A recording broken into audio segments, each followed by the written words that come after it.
Tonight, the story of a local hero from World War II. WAND's Doug Wolf tells us the story of Peck Wilcox, who was shot down over enemy territory and then hid from enemy troops for nearly 9 months. A trunk full of treasures from World War II, memories of a local war hero.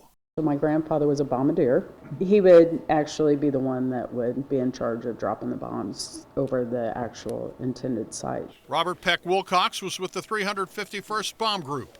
Carrie Wilcox Foster and Mindy Damery are his granddaughters.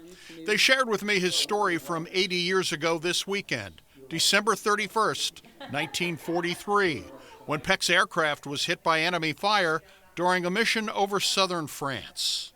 Most in that formation that night, a lot of them were shot down, and unfortunately many of them didn't survive it. Peck parachuted out of his bomber, landing safely, but in enemy territory. He kind of hid in a haystack, if you will. When it was safe, he started walking. A French family took him in, providing him with clothing and shoes. He only stayed briefly before heading out again, eventually reaching a farm. So they take him in the house, and that is where he stayed for almost the next 9 months. So they hid him in their house, and again, risking everything because the Germans would go up and down the road during the day. Back at home, Peck's parents got a telegram in mid-January of 1944.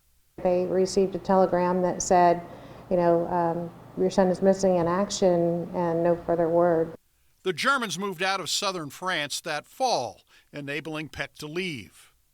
The neighbors, everybody else, no one knew he was there, ever.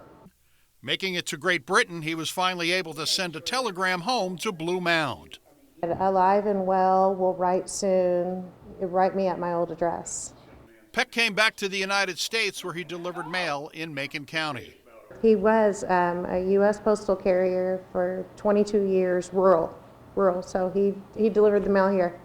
In 2015, Carrie was able to visit the town where Peck hid from the Germans decades ago.